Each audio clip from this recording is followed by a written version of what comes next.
সবার কাছেই তাদের মামার বাড়ি খুব স্পেশাল হয়, আর আমাদের কাছে একটু বেশি স্পেশাল আমাদের ছোট মামার বাড়ি। জামাই ষষ্ঠীর পরের দিন বিকালবেলা আমরা 4 বোন, টুকি বৌদি আর আমাদের সব ছানা ফোনারা মিলে চলে এসেছি ছোট মামার বাড়ি। আমার ছোট মামা মামির বাড়িতে বসেছে আজকের চাঁদের হাট, তাই মামা আর মামির আনন্দের কোনো সীমা নেই। মামারা বানাচ্ছিল ফুচকা আমাদের জন্য, আর পুটি দিয়ে জামাইবাবুকেও আটকে দিয়েছি আমি। আর এখন মামা আর জামাইবাবু মিলে ফুচকা বানাচ্ছে। আর এই যে আমাদের পুটি দি, ও ভেবেছে সব জামাইগুলো আসছে, ওই জন্য উলু দিয়ে গেটের কাছে চলে গেছে। আমাদের জামাই আসছে।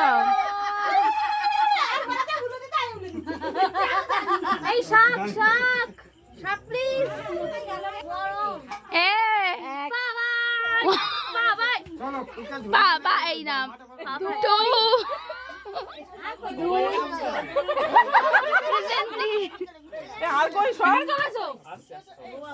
সবাই দুজন। কারেন্টটা ঠিক সময় মতো গেল রে, সময় মতো বলে পাচ্ছি একজন না খুব শিয়ানা আছে জানে, নতুন জামাই সঞ্জু ওর সঙ্গে গেলে যত্ন বেশি এত শিয়ানা লোকটা। তোমার মুখটা দেখে দেখে তোমার সাহস হলো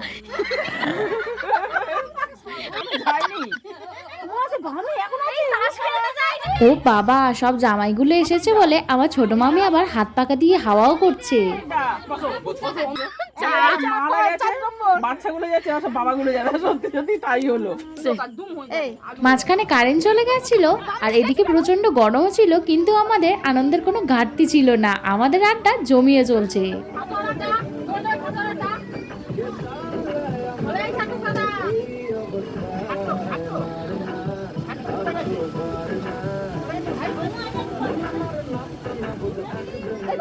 ওই যে আর একজনও চলে এসেছেন, এতক্ষণ এনারই কমতি ছিল, মানে আমার মাও চলে এসেছে। আর মা এসে বুঝতেই পারেনি, জিজ্ঞাসা করছে যে এখানে হচ্ছেটা কি।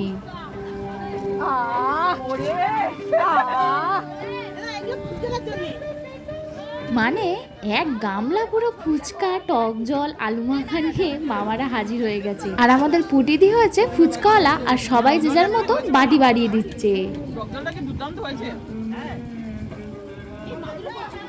মানে আমরা এতজন যে দিদি ফুচকা দিয়ে উঠেই পারছে না, আর আমি কখন থেকে পাতাটা বাড়াচ্ছি, কিছুতে আমার কাছে এসে আর পৌঁছাচ্ছে না। সবাই মিলে যা প্রচন্ড মজা করছি, এটা আমাদের সারা জীবন মনে রয়ে যাবে।